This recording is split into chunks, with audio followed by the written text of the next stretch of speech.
Bonjour, c'est Ursule encore. On est le 26 janvier 2021. Je viens de sonner la trompette une seconde fois aujourd'hui et je viens proclamer le retour de notre Seigneur Jésus-Christ. Amen. Soyez bénis. On est vraiment dans les temps où le Seigneur va venir ravir son épouse. Bien entendu, l'épouse de Christ, ce n'est pas tous les chrétiens. C'est là où il y a souvent une petite erreur, si bien que certains font ce qu'ils veulent. Ils se disent chrétiens, ils font ce qu'ils veulent et ils se disent Jésus va venir me prendre. Amen. Je pense que si on est conséquent envers soi-même et qu'on n'est pas capable de tolérer qu'un enfant se comporte comme ça, on comprendra que Dieu aussi n'acceptera pas que on puisse marcher sur deux fronts. Amen. Tantôt avec l'ennemi, tantôt avec le Seigneur. Et on essaie de trouver l'équilibre entre les deux. Ce n'est pas possible. Amen. Alors, on est appelé à se préparer. Quand bien même tu ferais un tout petit voyage, tu te prépares toujours. Tu t'assures que tu as tous tes papiers, tu t'assures que tu as ton billet pour entrer et tu t'assures que ta brosse à dents et puis tout ça est là. C'est pareil avec le Seigneur. Quand bien même on pense qu'on est prêt, on n'est jamais assez suffisamment prêt. Il faut toujours se préparer. On est dans les temps où les ténèbres couvrent la terre. Amen. Et la Bible dit, sur toi la gloire de Dieu se lève. La gloire de Dieu s'élève sur qui? Sur Israël. Sur qui? Sur l'enfant de Dieu qui veut marcher sur le Seigneur Jésus-Christ. La gloire de Dieu s'élève sur lui, alors que les ténèbres sont en train de remplir la terre. Et nous sommes dans ce temps de ténèbres là où c'est épais. Je ne sais pas si vous le sentez, mais c'est rempli de ténèbres. C'est des mensonges, c'est de la séduction, c'est de la subtilité. Et puis, on ne sait pas, c'est de la confusion partout, on ne sait pas quoi faire, quoi penser. Et voilà, et puis finalement, on ne sait pas si c'est la personne qui est en avant de nous, c'est un homme, ou bien si c'est une femme. Et puis, bon, voilà, et on est dans toutes sortes de magouilles sur la terre, et puis, etc., etc. Ça, c'est les ténèbres. Et il y a encore des choses plus ténébreuses que ça, que si on amenait à la surface, on serait tout simplement dégoûté. Amen. On est dans ces temps-là. Et le Seigneur Jésus-Christ nous avait dit que tout ce qui s'est passé du temps de Sodome, comme c'était du temps de Lot, comme c'était du temps de Noé, ça se passerait en même temps dans notre temps. Or, nous sommes la génération pire que celle de Noé, pire que celle de Lot. Il suffit de voir ce qui se passe dans notre temps. Amen. Et alors, on est obligé de s'arrêter et de reconnaître que les temps ont changé. Amen. Et si toi, tu penses que les temps n'ont pas changé, j'espère pour toi que depuis le Covid, tu sais que les temps ont changé. Amen. Alors, depuis le Covid, il y a le premier malheur qui est passé. Il y a 3 malheurs annoncés dans l'Apocalypse. Il y a le premier malheur qui est passé. Il reste les 2 autres. Amen. Alors, s'il reste les 2 autres, ça veut dire, ça t'exprime combien on est vraiment proche. Amen. Tu ne peux donc pas continuer de vivre une vie loin de ton Seigneur Jésus-Christ, sachant qu'il peut venir à tout moment. Amen. Il a dit qu'il viendra comme un voleur. Et dit si le maître de la maison savait à quelle heure viendrait le voleur, il veillerait. Il ne laisserait pas piller sa maison. Il prend un exemple parfait pour montrer que quand un voleur vient là, il n'avertit pas pour dire hey, j'arrive à telle heure et tout. Non, le voleur, il n'avertit pas. Tu as juste le temps de constater que il est là. Et puis, tu fais semblant comme si vraiment tu es complètement endormi, mort complètement, pour qu'il ne te tue pas, qu'il prenne ses affaires. Ou bien tu te pointes devant lui et puis il y a le combat qui arrive. Amen. Mais dans le cas du Seigneur Jésus, ce ne sera pas une affaire de combat. Il va venir ravir son épouse. Voilà. Et on sait très bien que, j'ai déjà donné l'exemple, un couple qui est connecté. Alors, imaginons le temps là où il n'y a pas de cellulaire, il n'y avait pas toutes ces choses dans les tablettes et tout ça, il n'y a pas de communication. Imaginons ce temps-là. L'époux est parti en voyage. Ils sont tellement connectés que la femme, elle sait que son mari arrive. Elle sait que son mari arrive. Et après, elle apprête toute la maison et tout. On dit, mais pourquoi tu fais ça? Elle dit, ah non, mais j'apprête, on ne sait jamais. Et puis, dès qu'elle finit, le mari est là. Amen. Ça, c'est parce qu'ils sont tellement connectés. Et Jésus-Christ a dit à Éphèse, à l'église d'Éphèse, il dit, retourne à ton premier amour. Retourne, repens-toi. Parce que si tu ne veilles pas, je viendrai à un moment où tu ne m'attends pas. Il dit, si tu ne veilles pas, tu seras surpris. Mais si tu veilles, quand bien même sa venue est une surprise, parce que tu veilles, tu auras tout mis en place pour que s'il venait, il ne te trouverait pas endormi. Parce que les personnes qui veillent, elles mettent tout en place. Elles disent, bon, ok, je vais apprêter ceci, je vais apprêter cela, et puis je mets chaque chose à sa place. De telle sorte que s'il vient, au moins, la personne ne soit pas surprise. Alors, je suis là pour nous encourager, pour nous dire et redire qu'on est dans les temps où le Seigneur Jésus-Christ arrive. Il y a des chrétiens qui s'amusent à dire ce n'est pas le temps. Il y a des chrétiens qui s'amusent à dire aux autres, non, non, non, vous avez tout le temps. Il y en a qui enseignent les gens, qui les envoient en mission en Afrique et puis en train de leur dire, Jésus va venir un jour quand tout le monde sera évangélisé, etc., etc. Mais Dieu, il aime les enfants. Chaque jour, il envoie les enfants sur la terre. Alors, tu es en train de dire à l'humanité que finalement, il ne viendra jamais, puisque chaque jour, il y a des bébés qui naissent. Alors, ça veut dire que ça dit que c'est à l'infini. Ça veut dire finalement qu'il ne viendra jamais. Alors, il faudrait s'arrêter. Il y a un temps fixé par le Père pour que le Fils vienne ravir son épouse. Il y a un temps. Alors, les autres qui ne sont pas prêts, ben, ils vont rester, ils seront pris dans la colère de Dieu, comme c'est dit. C'est pas ça que Dieu aurait voulu. Mais ils seront pris dans la colère de Dieu. C'est pas ça que Dieu souhaite pour ses enfants. Et pendant qu'il n'est pas encore venu, il nous dit de nous apprêter. Il dit veillez et priez sans cesse ou bien priez en tout temps, afin qu'il vous soit donné d'échapper à tout ce qui est sur le point d'arriver sur la terre. Il dit de veiller. Ton travail à toi et moi, c'est veiller. Et Enoch, le patriarche, a dit, si la génération, ou bien quand la génération de la fin saura quelle est la génération de la fin, elle ne dormira plus. C'est-à-dire qu'elle va veiller pour dire, Seigneur, que je ne puisse pas rater ce moment-là.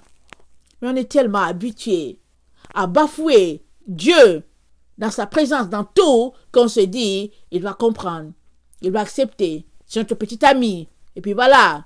Alors on se dit, non, c'est notre ami Dieu. Je suis l'ami de Dieu. Dieu m'a choisi. Alors on est là, on s'amuse. On va sur les jeux vidéo, on fait ce qu'on veut, et puis on n'a aucune révérence envers Dieu. Et on se dit, quand il viendra, il ne me ratera pas. Après tout, je vais à l'église, je donne ma dîme, et puis bon voilà, je dirige la chorale, etc., etc. Toutes ces choses-là, elles sont importantes, c'est vrai, mais ce n'est pas sur ça que le Seigneur se base. Amen. Je te renvoie à la parabole des 10 vierges. Elles étaient 10. Celles qui sont entrées, c'est celles-là qui avaient de l'huile en réserve avec elles. Les autres sont allées quand même à la rencontre de l'époux, mais Jésus les a appelées insensées. Elles n'avaient pas d'huile. Et quand elles se sont rendues compte qu'il fallait aller en chercher, elles sont parties, l'époux est venu. Elles ont raté ce moment extraordinaire. Mais qu'est-ce qu'elles faisaient? On peut spéculer là-dessus. Qu'est-ce qu'elles faisaient? Pour ne pas être pris ou bien prise dans cette situation des 5 appelées folles, je t'encourage à veiller. Mets du temps pour ton Seigneur. Mets du temps de côté pour ton Seigneur. Coupe dans tes activités. Prends du temps avec ton Jésus. Mets-le en priorité. Et lui ne te laissera pas tomber. Amen. Alors, je viens continuer sur la vidéo du matin. Alors, j'ai parlé du fait que on a abordé le fait que on a parlé plutôt de Deutéronome 6, on en a beaucoup parlé. Amen. Comment Dieu a demandé à Israël d'avoir la parole sur ses mains et puis que cette parole-là soit entre les deux yeux, je pense, sur les frontaux. Attendez, je vais regarder. On va regarder ça, on va lire. Alors, Deutéronome 6, le verset 7, tu les inculqueras à tes enfants et tu en parleras quand tu seras dans ta maison, quand tu iras en voyage, quand tu te coucheras et quand tu te lèveras. Tu les lieras comme un signe sur tes mains et ils seront comme des frontaux entre tes yeux. Tu les écriras sur les poteaux de ta maison et sur tes portes. Voilà ce que tu dois faire de ta parole.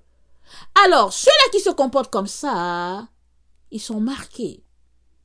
Parce que c'est des personnes qui considèrent l'Éternel, qui ont soif de la parole de l'Éternel, qui se comportent comme des enfants de leur Père. Alors, le Seigneur se réjouit d'eux. Il envoie ses anges les marquer. Attendez, c'est Ecclésiaste Je vais lire un autre passage et puis on va passer de l'autre côté. Ecclésiaste 9. Ecclésiaste 9. Bon. Alors.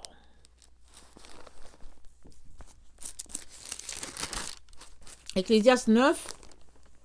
Le verset 4. L'Éternel lui dit, passe au milieu de la ville, au milieu de Jérusalem, et fais une marque sur le front des hommes qui soupirent et qui gémissent à cause de toutes les abominations qui s'y commettent. Et à mes oreilles, il dit aux autres, passez après lui dans la ville, et frappez, que votre œil soit sans pitié, n'ayez point de miséricorde, tuez, détruisez les vieillards, les jeunes hommes, les jeunes hommes, pardon, les vierges, les enfants et les femmes, mais n'approchez pas de quiconque aura sur lui la marque, et commencez par mon sanctuaire.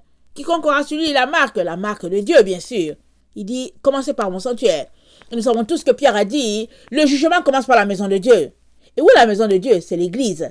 Le jugement a déjà commencé par nous, ça a déjà commencé. Peut-être que tu n'en es pas conscient, le jugement a commencé. La terre entière est au niveau d'Apocalypse 12. C'est là que l'humanité se trouve. Dieu est en train de faire la séparation. Une séparation vraiment très sérieuse, là, il est en train de la faire. Mais il y a beaucoup d'enfants de Dieu qui ne le réalisent pas. Amen. Surtout ceux-là qui vont dans les églises, ils ne le réalisent pas. Parce que pour eux, être chrétien, c'est aller à l'église, donner sa dîme, et puis bon, faire ce qu'on veut, se moquer des autres, et puis rire, et puis faire des blagues, et puis etc. Pour eux, c'est ça. C'est faire du social. Mais ce n'est pas ça, suivre Jésus. D'ailleurs même, le Jésus qu'on nous a enseigné avec l'église de Laodicée, c'est un Jésus qui n'a rien à voir avec le fils de Marie. Amen. Marie, elle a baptisé son fils, elle l'a appelé Yeshua. Et puis ce Jésus-là, en tout cas, il est tout à fait différent du Jésus qu'on nous a présenté jusqu'à présent. Alors, tout un chacun est appelé à rechercher le vrai Jésus. Alors, quand tu vas te mettre à t'approcher de lui, quand tu vas te mettre à vouloir plus d'intimité avec Jésus, tu vas te rendre compte que, celui-là qu'on t'a présenté, en tout cas, il est assez léger dans toute sa manière de se comporter. Amen. Il tolère beaucoup de choses. Et tu vas te rendre compte qu'il n'a rien à voir avec Jésus. Yeshua, le Fils de Dieu, celui-là que Marie a porté, là. Rien à voir avec celui qu'on nous a présenté. Donc à partir du moment où tu veux lui être agréable, tu te retrouveras à servir le vrai Jésus. Et ça, c'est du non négociable pour quiconque aimerait se retrouver dans la présence, dans la lumière divine. C'est très très important de marcher selon la doctrine de Christ. Amen. Le véritable Christ, pas celui-là monté de toutes pièces par les êtres humains. Amen. Alors, donc voilà un peu. Donc Dieu marque ses enfants, ceux-là qui soupirent après la parole de Dieu, ceux-là qui soupirent vraiment dans un temps de sainteté, de pureté, parce qu'ils ont marre des abominations qui se passent sur la terre. Ils se demandent bien qu'est-ce qu'ils font là, ils prient pour que les gens soient délivrés. Ceux-là, le Seigneur les marque. Mais les autres, qui n'ont pas pris le temps d'inscrire la parole entre leurs deux yeux, amen, les frontaux, qui n'ont pas pris le temps de mettre la parole en pratique, parce que pour pratiquer quelque chose, il faut agir. C'est pour cela que la main est là. Amen. Ceux-là qui n'ont pas pris le temps, amen, alors ils vont se retrouver à être marqués par l'Antichrist. Pas parce que c'est ça que Dieu leur envoie, mais c'est leur choix. C'est eux qui ont choisi cette vie-là. C'est eux qui ont choisi le type de marquage qu'ils aimeraient. Amen. Parce que quand on est marqué, on appartient à un maître. Amen. Les esclaves, dans le temps, quand ils étaient marqués, avec certains, on leur coupait l'oreille, et puis, etc. Ça dépendait du propriétaire. Je ne sais pas quelles étaient les normes. Amen. Dans le temps. Mais toujours est-il que un esclave, il était marqué à vie pour son maître. Et quand les gens voyaient, on savait qu'il a appartenu à tel maître. Et même quand il partait, la marque restait. Il disait que non, c'est un numéro, si on peut le dire ainsi. Amen. Et nous, le Seigneur nous a marqués. Il marque chacun de ses enfants par son esprit. Et je l'ai déjà dit ce matin, il le marque par la vérité. Parce que Jean 15 nous dit, Jean 15, le verset 26 nous dit, quand sera venu le consolateur, que je vous enverrai de la part du Père, l'esprit de vérité qui vient du Père, il rendra témoignage de moi. L'esprit de vérité, il est en chaque enfant de Dieu qui marche selon Jésus. Mais maintenant, si tu laisses corrompre l'esprit de vérité qui est en toi par l'esprit de mensonge à cause de toutes les séductions qui se passent sur la terre, il est très important que tu ailles te repentir. Parce qu'une eau douce ne peut pas en même temps produire de l'eau salée. C'est pas possible. Jacques le dit. Alors, une eau douce est appelée à produire le même type d'eau. Alors, si tu dis que tu es un enfant de Dieu, tu es en train de dire que tu as l'esprit de vérité en toi. Alors, si tu as l'esprit de vérité en toi, tu ne peux pas en même temps avoir l'esprit de mensonge. C'est pourquoi Jésus-Christ dit que puisqu'ils ont aimé, puisqu'ils ont refusé la vérité qui les aurait libérés, amen, alors il leur envoie une puissance d'égarement. Et la puissance d'égarement, c'est une puissance de mensonge. Et quand c'est une puissance, c'est un dunamis, tu ne peux pas t'en départir. Ça te traîne, ça te pousse, ça t'amène dans une direction que tu ne veux pas. Et tu es là, tu es pris dans cet engrenage-là. Tu aimerais te retrouver de l'autre côté, mais la puissance de vérité, parce qu'il y a un jour où Dieu dit assez pour chaque personne. Il dit à Jérusalem, malheur à toi parce que tu n'as pas reconnu le jour de ta visitation. Il y a un jour où Dieu vient sur chaque personne. Mais ce jour-là, il viendra sur toi. Est-ce que tu seras prêt? Rappelle-toi le figuier stérile. Ce figuier stérile-là, Jésus, c'était pas son temps. La Bible dit que c'était pas le temps des figues. Et Jésus est venu ce jour-là. Jésus, le Créateur, est venu au niveau de l'arbre. Il voulait des figues. Il n'y avait rien. Et Jésus a maudit le figuier. Parce que c'est une leçon qu'il est en train de donner à ses disciples. Parce qu'on ne sait pas le jour que Dieu va venir sur toi. Tu ne sais pas. Tu ne sais pas le jour qu'il va venir sur toi. Et puis, est-ce que tu vas le reconnaître ce jour-là? Parce qu'il peut venir vers toi juste par un enfant. La Bible dit Dieu parle tantôt d'une manière, tantôt d'une autre, et puis personne n'y prend garde. Alors, il y a un jour, il est venu sur Balaam. C'était un âne qui lui a parlé. L'âne a parlé à Balaam. On peut s'arrêter, on peut dire, hein, c'est quoi ça? L'âne a parlé. Ce jour-là, Dieu s'est manifesté comme ça à Balaam. Parce que Balak lui disait aller maudire les Israélites et puis tout ça et tout. Et l'âne a parlé. L'âne a dit, mais pourquoi tu me frappes? Parce que Balaam ne voyait pas l'ange de l'Éternel qui était là. Mais l'âne voyait. Et l'âne n'osait pas avancer parce que l'ange de l'Éternel barrait le chemin à Balaam. Parce que Balaam partait pour maudire Israël. Alors finalement, Balaam il est là, il frappe son âne et puis l'âne ouvre la bouche, il dit, mais pourquoi me frappes-tu? Dieu s'était manifesté ainsi. Mais tu sais quoi? C'est sûr que dans une telle situation, Balaam est obligé de s'arrêter, de reconnaître la grandeur de ce Dieu-là. Mais ce ne sera pas pareil pour toi et moi. Ce n'est pas tout le temps que Dieu va se manifester comme ça. Dieu, souvent, il peut se manifester juste... il va t'envoyer un petit enfant. Juste là. Qui te dit, ne passe pas par ce chemin. Et tu vas passer, et puis c'est fini pour toi. Il y a un monsieur, j'ai écouté un témoignage, et puis j'ai ri. Le monsieur, il disait que il avait faim de donner sa vie à Jésus. Il avait faim pour faire plaisir à sa mère, il a faim de donner sa vie à Jésus. Alors finalement, il s'est retrouvé à l'aéroport, et il y avait un jeune homme qui était là, qui était, comment il a dit ça? Il avait dit qu'il avait il avait des troubles mentaux, c'est ça qu'il a dit. Alors le monsieur passait, le jeune homme passe devant lui, il dit, Jésus te cherche. Il repasse, Jésus te cherche. Il va dans un bord, il va à l'autre extrême, Jésus te cherche. Il dit, lui, ça a commencé à l'énerver, il était inconfortable. Mais le jeune homme, il savait que le gars n'avait pas donné sa vie à Jésus. Il savait que le gars avait juste joué la comédie pour faire plaisir à sa mère. Amen. Mais c'était Jésus qui était en train de lui parler là. C'était Jésus. On voyait l'enfant, mais c'est Jésus. Amen. Alors, le Seigneur, il parle tantôt d'une manière, tantôt d'une autre. Mais qui va prendre garde? Qui va s'arrêter pour dire Jésus est en train de parler? Souvent, Jésus va te parler par ta femme, ton mari. Et souvent, tu vas envoyer sa paître en disant dis n'importe quoi, alors que c'est Jésus qui est en train de te parler. Il est donc très important qu'on puisse reconnaître les temps où Dieu nous parle.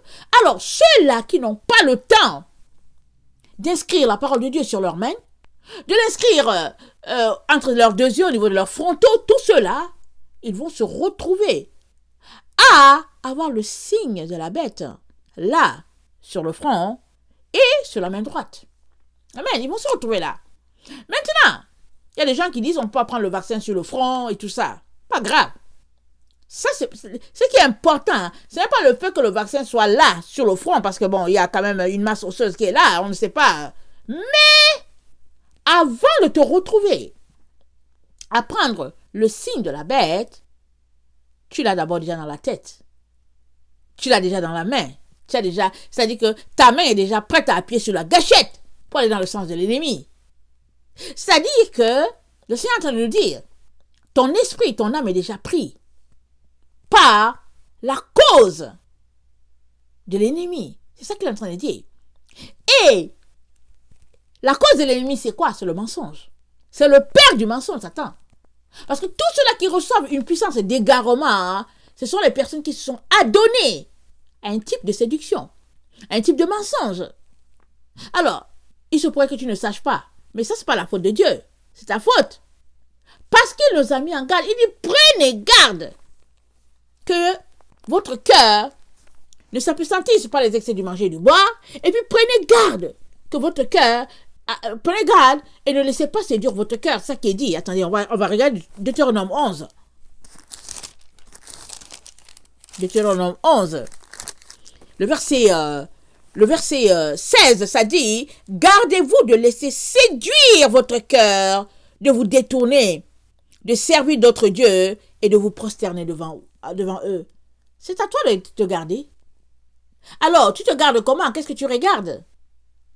Quels sont les journaux que tu lis? Quel est ton passe-temps favori?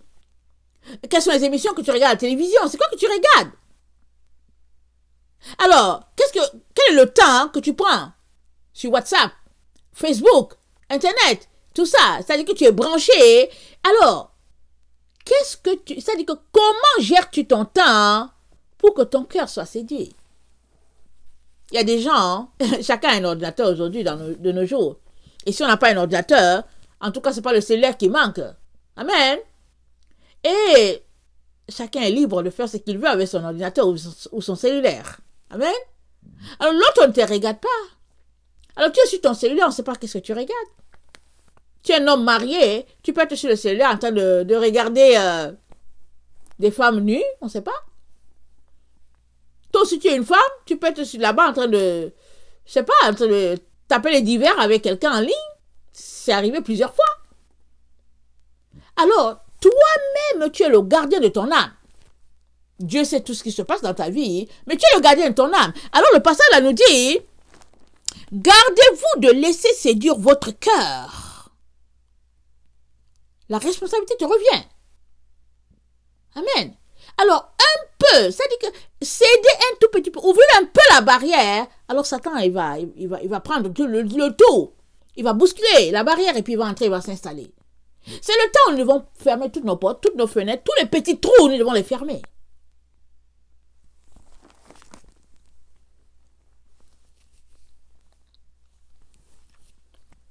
On va regarder Apocalypse.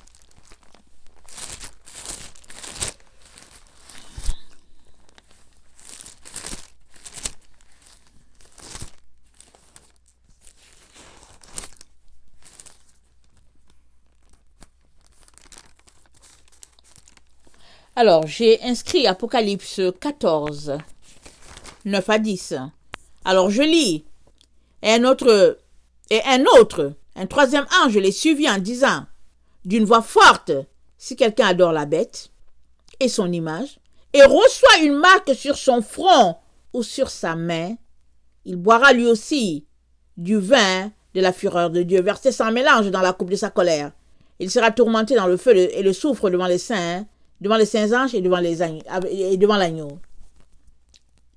Alors, si quelqu'un reçoit une marque sur son front, comment sauras-tu si tu as reçu la marque de Satan ou pas? Comment sauras-tu? Comment sauras-tu si tu as reçu la marque sur le front ou pas? Parce que les enfants de Dieu, ils savent qu'ils ont reçu la marque sur leur front. Comment? C'est Dieu qui le leur dit. Dans des rêves, dans des visions, il te le dit. Moi, la première fois que j'ai reçu la marque, ça fait longtemps. Je ne savais pas ce que c'était. Excusez-moi. Je ne savais pas ce que c'était. Parce que je ne connaissais pas bien ma Bible. Amen. Je ne la connaissais pas bien. Je me suis réveillée. Je ne sais pas si c'est en 2007 ou 2008. Je me suis réveillée et puis j'ai réveillé mon mari. J'ai dit, mais je viens de faire un rêve et puis j'ai reçu une étoile sur mon front. Et ça m'a comme... je sais pas comment l'expliquer. Ça m'a réveillé et il y avait une voix qui a dit, tous ceux-là qui ont reçu des étoiles, Dieu les a appelés à faire quelque chose. Mais pour vous dire, je n'ai pas allumé sur Apocalypse. Alors là, rien du tout. J'ai continué ma vie a continué tranquille. Tranquille, sans problème. Je suis allée, en tout cas, je suis retournée aux études, je voulais travailler. Je ne me suis pas occupée de ça. Ce n'est que récemment que j'ai pris mon journal. Amen. J'ai pris mon journal et je pense que c'était en 2018. Et j'ai commencé à fouiller mon journal de 2006 ou bien de 2006 à 2008. Et je vois ça. J'ai dit, quoi? Quoi, Seigneur? Je ne savais pas. Mais c'était déjà là. Et puis finalement, en janvier 2017, il m'a dit, écoute, là, il n'y a plus le temps et puis il faut aller en ligne, là, il faut. Et il m'a dit, il dit, j'arrive, il faut aller en ligne, annoncer ma venue. Mais il m'avait déjà parlé. Mais j'étais trop préoccupée par ma vie professionnelle que je cherchais à établir à quelque part. Je ne me suis pas occupée de ce que Dieu faisait. Mais il m'avait averti. Alors, les enfants de Dieu, ils sont toujours marqués. C'est-à-dire que je vous dis cette histoire-là, il y a plusieurs personnes que j'ai entendu dire des choses, ou bien qui m'ont dit, ah, mais je ne sais pas, j'ai reçu quelque chose, et puis tout ça.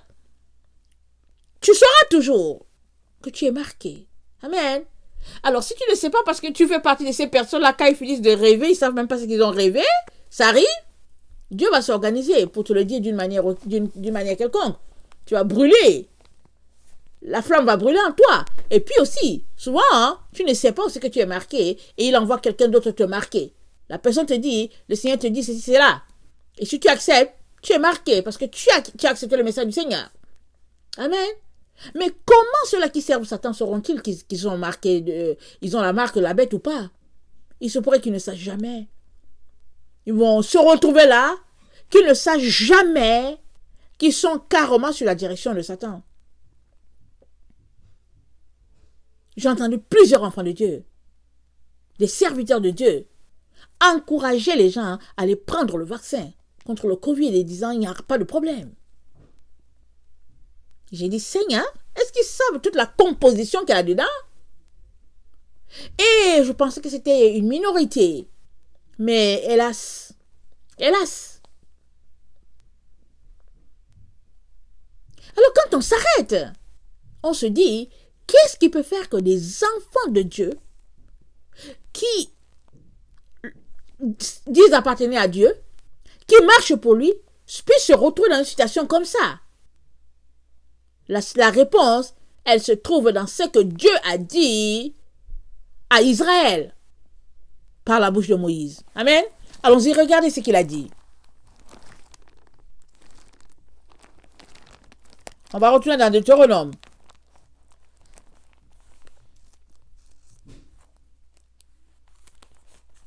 Il a d'abord dit, dans Deutéronome 30, Dieu a dit, ces commandements que je te prescris aujourd'hui, ou bien attends, ce commandement que je te prescris aujourd'hui n'est certainement point au-dessus de tes forces et hors de ta portée. Il n'est pas dans le ciel pour que tu dises qui montera pour nous au ciel et nous l'ira chercher, qui nous le fera entendre afin que nous le mettions en pratique. Il n'est pas de l'autre côté de la mer pour que tu dises qui passera pour nous de l'autre côté de la mer et nous l'ira chercher, qui nous le fera entendre afin que nous le mettions en pratique. C'est une chose au contraire qui est tout près de toi dans ta bouche et dans ton cœur, afin que tu la mettes en pratique. Vois, je mets aujourd'hui devant toi la vie et le bien, la mort et le mal, car je te prescris aujourd'hui d'aimer l'Éternel ton Dieu, de marcher dans ses voies et d'observer ses commandements, ses lois et ses ordonnances, afin que tu vives et que tu te multiplies, et que l'Éternel ton Dieu te bénisse dans le pays dont tu vas prendre la possession. Amen. Mais si ton cœur se détourne, si tu n'obéis point, et si tu te laisses entraîner à te prosterner devant d'autres dieux et à les servir, je vous déclare aujourd'hui que vous périrez, que vous ne prolongerez point vos jours dans le pays dont vous allez entrer en possession après avoir passé le Jourdain. J'en prends aujourd'hui à témoin contre vous le ciel et la terre. J'ai mis devant toi la vie et la mort, la bénédiction et la malédiction. Choisis la vie afin que tu vives, toi et ta postérité, pour aimer l'Éternel, ton Dieu, pour obéir à sa voix et pour t'attacher à lui. Car de cela dépendent ta vie et la prolongation de tes jours. Et c'est ainsi que tu pourras demeurer dans le pays que l'Éternel a juré de donner à tes pères, Abraham, Isaac et Jacob. Donc Dieu a donné des consignes à ses enfants. Alors c'est pourquoi j'ai toujours dit que tu ne peux pas commencer ta Bible au Nouveau Testament. Il y a beaucoup d'enfants de Dieu qui aiment juste le Nouveau Testament. Mais il faut bien que tu aies la base. Si tu n'as pas la base, comment est-ce que tu vas bâtir la maison sans la base, le fondement? Comment tu vas faire? La maison va s'écrouler. Juste un petit vent, parce qu'il n'y a pas de fondement. L'Ancien Testament, c'est le fondement. Tu as besoin d'avoir le fondement avec toi pour savoir qu'est-ce que Dieu a dit. Quelles sont les consignes, quelles sont les directives qu'il a dit. Deutéronome 11.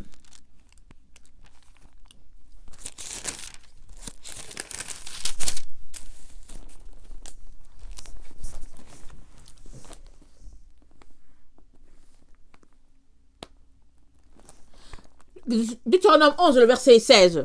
Gardez-vous de laisser séduire votre cœur, de vous détourner, de servir d'autres dieux et de vous prosterner devant eux. La colère de l'Éternel s'enflammera alors contre vous, il fermerait les cieux, et il n'y aurait point de pluie. La terre ne donnera plus ses produits, et vous périrez promptement dans le bon pays que l'Éternel vous donne. Mettez dans votre cœur et dans votre âme ces paroles que je vous dis. Vous les lirez comme un signe sur vos mains, et elles seront comme des frontaux entre vos yeux. Vous les enseignerez à vos enfants, et vous leur en parlerez quand tu seras dans ta maison, quand tu iras en voyage, quand tu te coucheras et quand tu te lèveras. Tu les écriras sur les poteaux de ta maison et sur tes portes. Et alors vos jours et les jours de vos enfants dans le pays que l'Éternel a juré à vos pères de leur donner seront aussi nombreux que les jours des cieux le seront au-dessus de la terre. Car si vous observez tous ces commandements que je vous prescris, et si vous les mettez en pratique pour aimer l'Éternel votre Dieu, pour marcher dans toutes ses voies et pour vous attacher à lui, l'Éternel chassera devant vous toutes ces nations, et vous vous rendrez maître des nations plus grandes et plus puissantes que vous. Tout lieu que foulera la plante de vos pieds sera à vous. Votre frontière s'étendra du désert au Liban et du fleuve de l'Euphrate jusqu'à la mer occidentale. Nul ne tiendra contre vous. L'Éternel votre Dieu répandra, comme il l'a dit, la frayeur et la crainte de toi sur tout le pays où vous marcherez. Vois, je mets aujourd'hui devant vous la bénédiction et la malédiction. La bénédiction, si vous obéissez au commandement de l'Éternel votre Dieu, que je vous prescris en ce jour.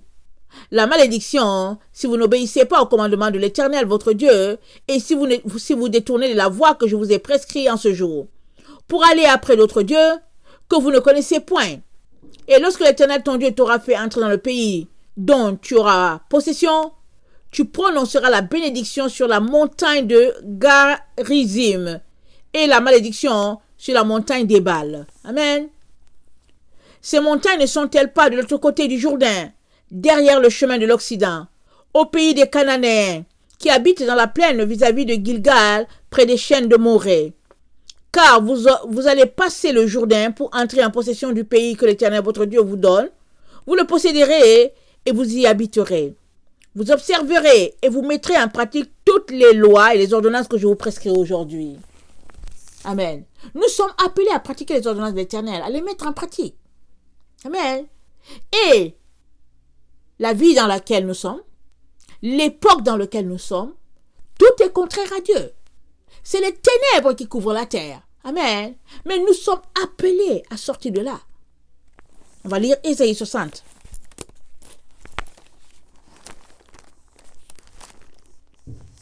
Ésaïe 60. Attendez. Excusez-moi.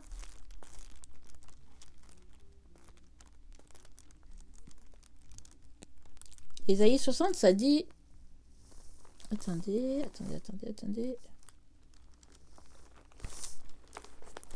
Lève-toi et sois éclairé, car ta lumière arrive.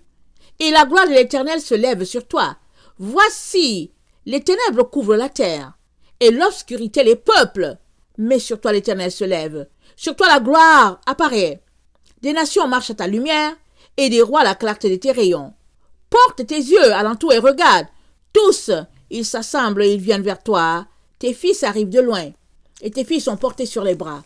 Tu tressailleras alors, et tu te réjouiras, et ton cœur bondira et se dilatera. Quand les richesses de la mer se tourneront vers toi, quand les trésors des nations viendront à toi. Je vais m'arrêter là. Alors, pendant que les ténèbres sont en train de couvrir la terre, amen, et l'obscurité les peuples, Dieu dit à Israël, lève-toi et sois éclairé. Il dit à son enfant, c'est le moment d'être éclairé. Ça dit qu'il est en train de te dire, fais sauter les écailles de tes yeux. Il est en train de te dire, réveille-toi d'entre les morts, relève-toi. Il est en train de te dire, je suis en train d'arriver. C'est ça qu'il est en train de te dire. Alors, si tu ne veux pas être éclairé, si tu prends plaisir, ça dit que dans l'obscurité, tu te retrouves comme un poisson dans l'eau, comme les autres, alors une ruine va s'abattre sur toi. Et le jugement de Dieu est sur toi. Alors c'est pour cela que ceux qui n'ont pas appris à mettre la parole en pratique, amen, à les mettre sur leurs mains, à les mettre au niveau, entre leurs deux yeux, au niveau de leurs frontaux, ceux-là, ils vont recevoir un jugement. Et le jugement, c'est que à la place de la parole de Dieu, ils ont la marque de la bête. C'est ça l'histoire. Attendez, on va lire.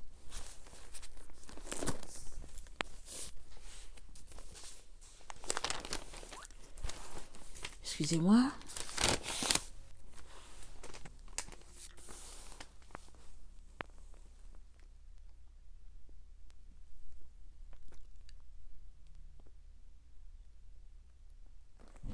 Alors, on est appelé, excusez-moi, je tente de lire un peu mes notes, on est appelé à être éclairé. Mais d'où vient la lumière? Dieu lui-même, quand il a créé Genèse 1, il a séparé la lumière d'avec les ténèbres. La Bible dit, la terre était informe et vide. Et l'Esprit de Dieu se mouvait au-dessus. La terre c'était ténébreux, c'était chaotique. L'Esprit de Dieu se mouvait au-dessus et Dieu a dit que la lumière soit. Et la lumière fut. Amen. Et Dieu sépara la lumière des ténèbres. Il l'a séparée. Il y a eu un soir, il y a eu un matin, ça fait le premier jour. Il a fait la séparation. Alors, si Dieu a séparé, il n'a pas voulu que les deux cohabitent, pourquoi toi tu veux cohabiter dans les ténèbres? Puisque tu es enfant de lumière, tu ne peux pas.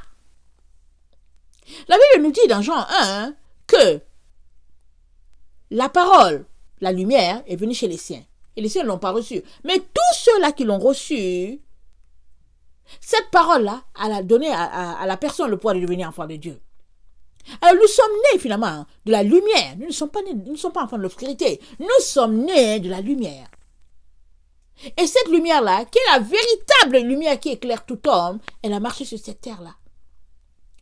Et si nous nous réclamons de cette lumière-là, il est très très important qu'on puisse obéir. Amen. Aux consignes, aux directives de cette lumière-là. Et cette lumière-là n'est autre que notre Seigneur Jésus-Christ. Yeshua HaMashiach. Ce n'est que lui, le Fils de Dieu. C'est lui. Il ne nous a pas donné notre langage. Il ne nous a pas donné notre message. Il nous a dit, vous êtes enfants de lumière, demeurez dans la lumière, marchez dans la lumière. Et ça a toujours été le même message depuis la Genèse jusqu'à la fin. Et la Bible dit que Dieu est celui qui déclare la fin depuis le commencement. Alors qu'on est à la fin, amen, alors qu'on est dans Genèse, dans Apocalypse, parce qu'on est dans le livre de la fin, amen, Dieu a déjà déclaré la fin depuis le commencement. Parce qu'il a dit quoi dans Genèse 3? Il a dit au serpent, il lui a dit, je mettrai l'inimitié, Genèse 3, verset 15, je mettrai inimitié entre toi et la femme, entre la postérité je mettrai inimitié entre toi et la femme, entre la postérité, entre ta postérité et sa postérité, pardon. Celle-ci t'écrasera la tête et tu lui blesseras le talon. Il dit à la femme, j'augmenterai la souffrance de tes grossesses, et tu enfanteras avec douleur. Et tes désirs se porteront vers ton mari, mais il dominera sur toi. Donc voilà. Alors, depuis le début, Genèse 3, Dieu a dit à Satan, hey, il a dit à Satan, écoute bien, j'ai mis l'inimitié entre la femme et toi. Dieu l'a mis entre les ténèbres et la lumière. Il l'a mis. Satan, c'est les ténèbres. Jésus, la lumière. Et Dieu dit qu'il mettra l'inimitié et on sait qu'il a eu le temps de le mettre. Il l'a clairement mis. On ne peut pas s'associer avec ces personnes qui marchent dans les ténèbres. Ce n'est pas possible. C'est pour cela que Apocalypse, le psaume 1 dit, heureux celui qui ne marche pas, qui ne s'arrête pas et qui ne s'assied pas. Tu commences par marcher avec le méchant, tu t'arrêtes un peu pour écouter ce qu'il dit, ses blagues, et puis tu t'assois et puis finalement vous êtes cops. Et si donc les choses élémentaires, tu n'as pas appris à les mettre en pratique, quand Dieu te le demandait, et que tu ne les as pas, tu n'as pas mis la parole au bout de tes mains, c'est-à-dire que être quelqu'un qui met en pratique la parole, tu n'as pas passé le temps à mettre la parole là en toi pour vivre par la parole, avoir la crainte de Dieu, et puis parce qu'au fait les frontaux, c'est là que il y a le mouvement, c'est là que les décisions sont prises, c'est le centre de tout ce que nous sommes appelés à faire. Amen. Nos émotions, tout est là au niveau des frontaux. Amen. Alors, si tu n'as pas décidé, ou bien si tu n'as pas appris à marcher dans la crainte de Dieu, amen, alors les conséquences qui t'arrivent, c'est ça que Dieu a dit à Israël. Il a dit, si tu marches en obéissant, voilà ce qui va t'arriver. Et si tu marches dans la désobéissance, voilà aussi ce qui va t'arriver. Alors dans le fond, tous ceux-là qui se retrouveront à prendre la marque de la bête, ce n'est autre qu'une conséquence logique de leur vie. C'est juste genre un peu que, bon, c'est la suite en fait. C'est la suite. Et quand on met en place le fait que Dieu dit, je vais envoyer une puissance d'égarement, puisqu'ils ont aimé le mensonge, alors on comprend que c'est le jugement. Amen. C'est un jugement. Alors ce jugement-là, on le voit aussi dans Romains 1. Excusez. Dans Romains 1, le verset 22, c'est dit, je vais lire au verset 21. Puisque ayant connu Dieu, ils ne l'ont point glorifié comme Dieu, et ne lui ont point rendu grâce, mais ils se sont égarés dans leurs pensées. Et leur cœur sans intelligence a été plongé dans les ténèbres. Amen. Ils se sont égarés dans leurs pensées. Et leur cœur a manqué d'intelligence. Amen. Et cela les a plongés dans les ténèbres.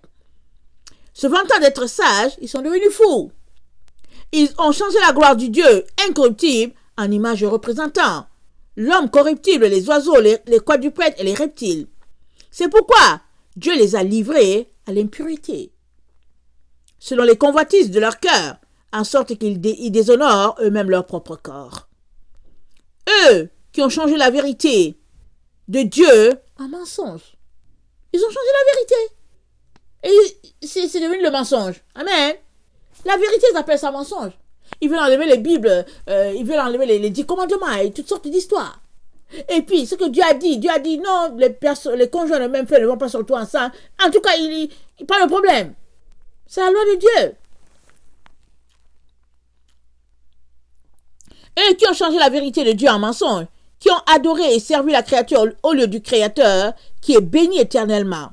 C'est pourquoi, le verset 26, Dieu les a livrés à des passions infâmes, car leurs femmes ont changé d'usage naturel en celui qui est contre nature. Des passions infâmes. Dieu les a livrés. Ça, c'est une puissance d'égarement. C'est l'égarement qui est là. Il les a livrés. Dieu lui-même les a livrés. Il dit, ok, fine. Vous aimez cela? Ok, allez-y. Le verset 28. Comme ils ne se sont pas souciés de connaître Dieu, Dieu les a livrés à leur sens réprouvé pour commettre des choses indignes. Aïe. Et t'as rempli de toute espèce d'injustice, de méchanceté, de cupidité, de malice, plein d'envie, de meurtre, querelle, ruse, malignité, rapporteur, médisant, impie, arrogant, hautain, fanfaron, ingénieux au mal, rebelles à leurs parents, dépourvus d'intelligence, de loyauté, d'affection naturelle, de miséricorde, eh bien, qu'ils connaissent le jugement de Dieu, déclarant dignes de mort ceux qui commettent de telles choses. Non seulement ils les font, mais ils approuvent ceux qui les font. Ils sont livrés. Alors, ça dit que se retrouver à prendre la marque de la bête, c'est un jugement. Alors, ne t'arrête pas à dire que, bon, au fait, ça doit être sur le front, ça doit être ici sur le bras, c'est pas ça qui est important. C'est pas ça qui est important. Et avant, ça dit que quand... Attendez, je vais regarder, je pense que j'ai fait une recherche là-dessus. Attendez, je vais regarder mes notes.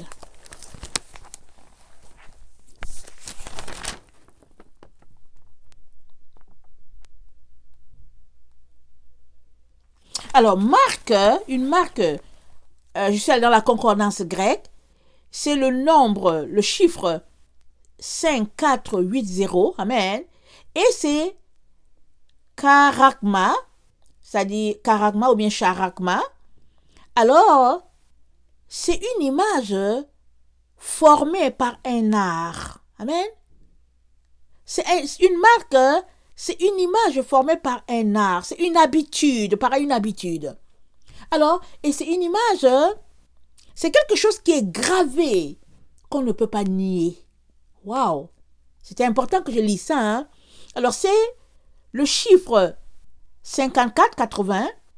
Dans la concordance grecque, c'est charagma. Alors, c'est une image formée par un art. Tu es habitué à faire un art, alors l'image est formée. C'est pourquoi la Bible parle de main. Ça dit que ta main est habituée, exemple, à faire quoi? À scier le métal. Alors, souvent même quand tu es couché et tu te retrouves à scier le métal, ces personnes-là qui font le même travail manuel, amen, ils se retrouvent à faire la même chose. Donc c'est pour ça qu'il y a le symbole de la main qui est là. Amen. Et au niveau du front, ils sont habitués à penser les mêmes choses. Ils ne font que penser les mêmes choses et ils pensent dans le sens contraire à Dieu. Convoitise, méchanceté, séduction et tout. Et Dieu les a livrés. Amen. Et ils se retrouvent à poser des actions qu'ils ne comprennent pas eux-mêmes. Mais dans leur logique, tout est correct, puisqu'ils ont toujours aimé la satisfaction de leur chair. Parce que ce groupe-là, c'est des gens qui aiment la chair, qui aiment qui aiment contenter leur corps, qui aiment que leur corps, c'est-à-dire que tout ce qu'ils aiment là, ils sont dans le matériel, ils sont là-dedans, le monde matériel. Dès qu'ils se sentent mal, oh non, non, Dieu n'est pas là, et puis bon, voilà. Et puis bon, voilà, ils sont juste limite, voilà, et puis bon, voilà. Ils ne veulent pas aller plus loin. Et Dieu les a livrés.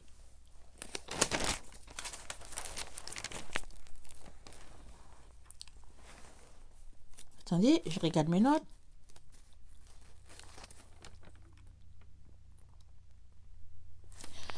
Alors, Dieu nous dirige à travers notre esprit. Amen. C'est à travers ton esprit que Dieu te parle. Si ton esprit est dégagé, tu peux l'entendre clairement. Et si ton esprit est rempli d'autres choses, il se pourrait qu'il te parle, tu ne l'entends pas. Mais Dieu parle à tous les jours. On a cité le passage, Dieu parle tantôt d'une manière, tantôt d'une autre, personne n'y prend garde. Amen. Et puis, aussi, souvent, on a une idée bien fixe par rapport à quelque chose. Et parce que on s'est habitué à entendre les mêmes choses, et puis bon, voilà, le même pattern qu'on a au niveau de la tête. Il suffit juste que on soit éclairé ou bien désireux d'apprendre autre chose, et finalement, on se retrouve à changer notre manière de penser, et puis les choses changent. Alors,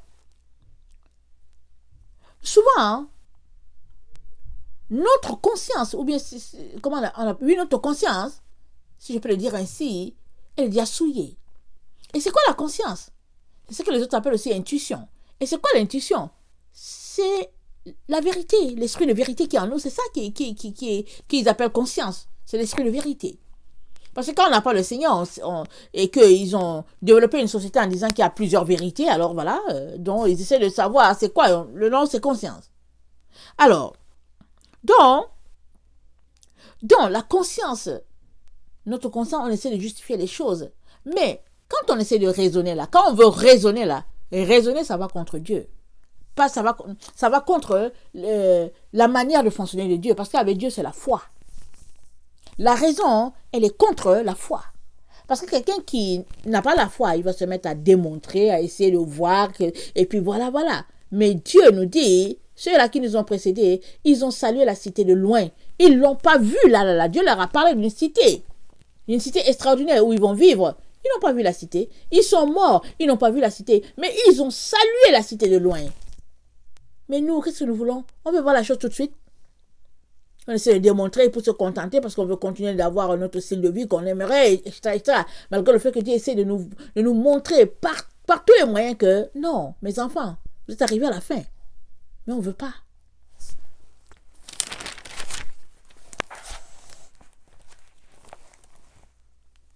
Alors, on connaît le passage. Romains 8, le verset 14 dit « Ceux qui sont conduits par l'Esprit de Dieu sont fils de Dieu. » Alors, je t'encourage à prendre ce passage-là, aller devant Dieu pour lui dire « Seigneur, est-ce que je suis conduit par toi ou bien est-ce que je me conduis moi-même ?» Il est très important de s'arrêter pour demander « Mais pourquoi est-ce que c'est important que je prenne ce vaccin? Ça va me mener où? Ça m'apporte quoi ?» Et de questionner Dieu. Évidemment, si tu es déjà pris par les esprits de séduction vont continuer de te parler. Mais si tu veux vraiment connaître la vérité, alors là, il est donc très important que tu dégages du temps et que tu importunes le Père pour qu'il puisse te parler clairement de ce qu'il attend de toi dans cette situation où toute l'humanité se trouve. Tout le monde sera appelé à donner sa position par rapport au vaccin. Tout le monde, on va proposer le vaccin à tout le monde. Ce sera ça, c'est comme ça, parce qu'ils disent qu'il y a une maladie, ils vont le proposer à tout le monde. Alors, en partant, ils disent que les gens ne seront pas obligés, mais ils seront privés de certains services. Mais après, à un moment donné, ils vont obliger tout le monde. Quand l'épouse sera enlevée, ils vont obliger tout le monde. Si tu refuses, c'est que tu ne peux pas faire partie de cette terre-là. Parce que ce sera le monde du nouvel ordre mondial, c'est ça. Elle sera sous la domination d'un despote. Amen. Et le despote n'est autre que le fils de perdition, la Bible dit. Puisqu'ils n'ont pas aimé la vérité qui les aurait sauvés, de 2 Thessaloniciens 2, amen, alors Dieu leur envoie une puissance d'égarement. De Thessaloniciens 2, le verset 9, à partir du verset 9 jusqu'à 12. Puisqu'ils n'ont pas aimé la vérité, Dieu leur envoie une puissance d'égarement. Et dans 2 Thessaloniciens 2, le verset 3, Paul nous dit, alors cet impie-là, il vient dans un temps d'apostasie. Et nous sommes dans le temps d'apostasie. Il dit, écoutez, ne vous laissez pas séduire. Ça, c'était au 1er siècle. Il dit, mais il faut que l'apostasie arrive d'abord. Et on est dans le temps d'apostasie. Et puis ça va aller en crescendo. Alors, avant de poser des actions que tu regretteras un jour, arrête-toi. Arrête-toi, ne prends rien pour acquis. Parce que on est environné de séduction à tous les niveaux. Peu importe, même la personne la plus proche de toi, même la personne avec qui tu partages le lit, questionne Dieu pour savoir, Seigneur, est-ce que tu es dans ce que cette personne-là me dit ou pas?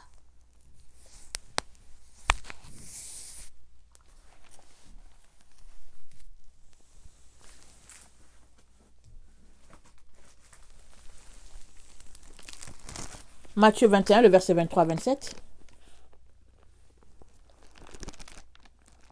Matthieu 21, le verset 23 à 27.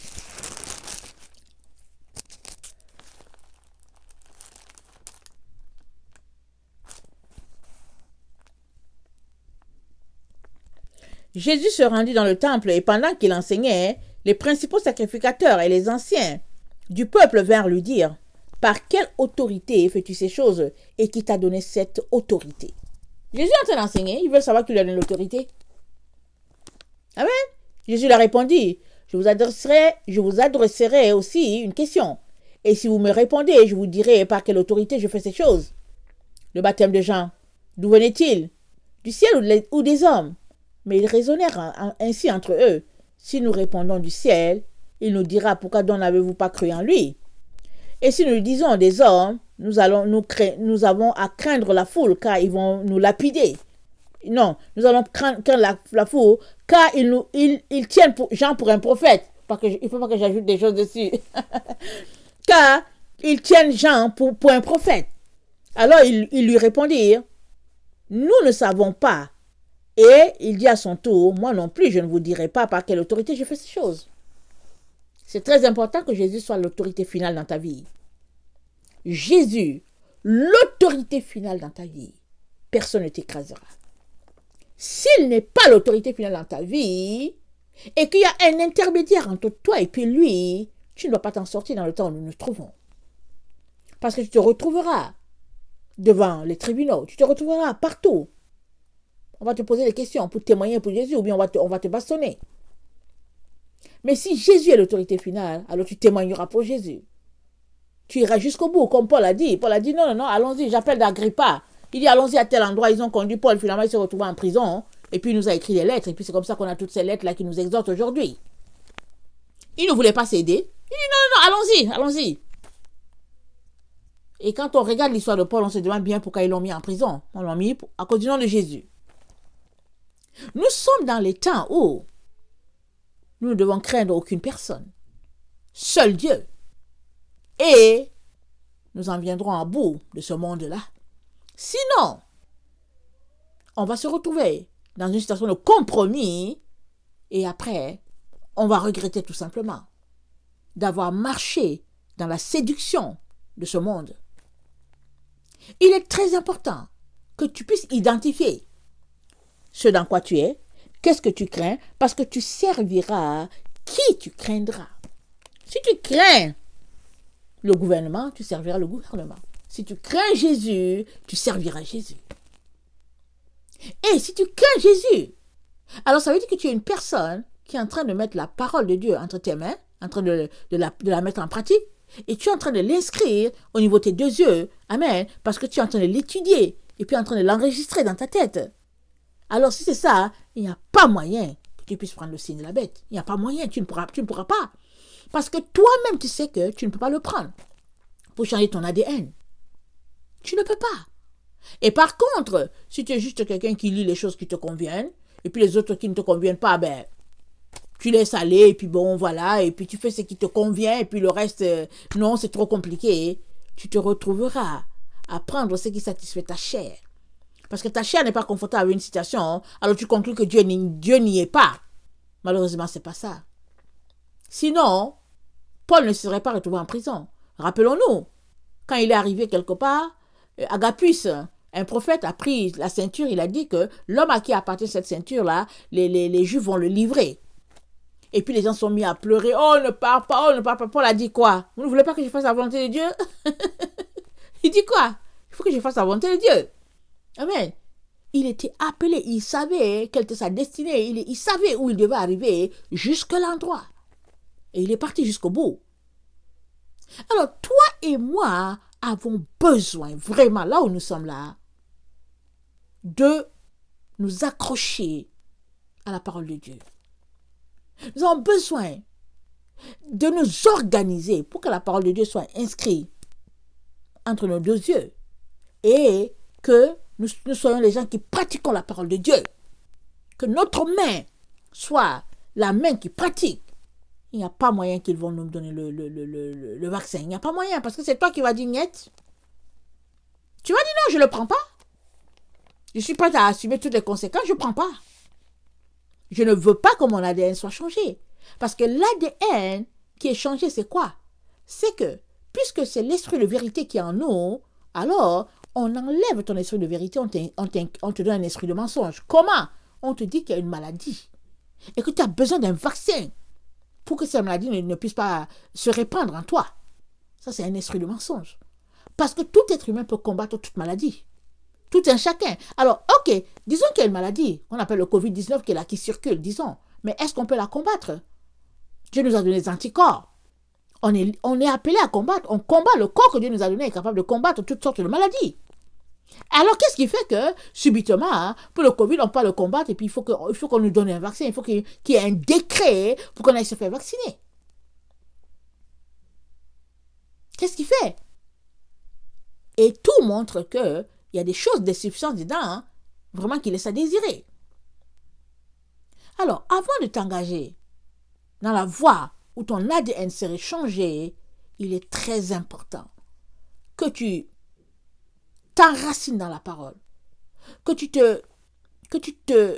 sois armé, voilà, de force, de courage, de déterminisme, amen, pour pouvoir aller jusqu'au bout, pour pouvoir t'opposer à ce qu'ils veulent faire de toi. Jésus, l'autorité finale dans ta vie, te donnera de t'opposer à toute leur manigance. Amen. Que le Seigneur bénisse sa parole. Je vous aime beaucoup et Dieu davantage. Maranatha, Jésus revient. Amen et Amen. Soyez bénis.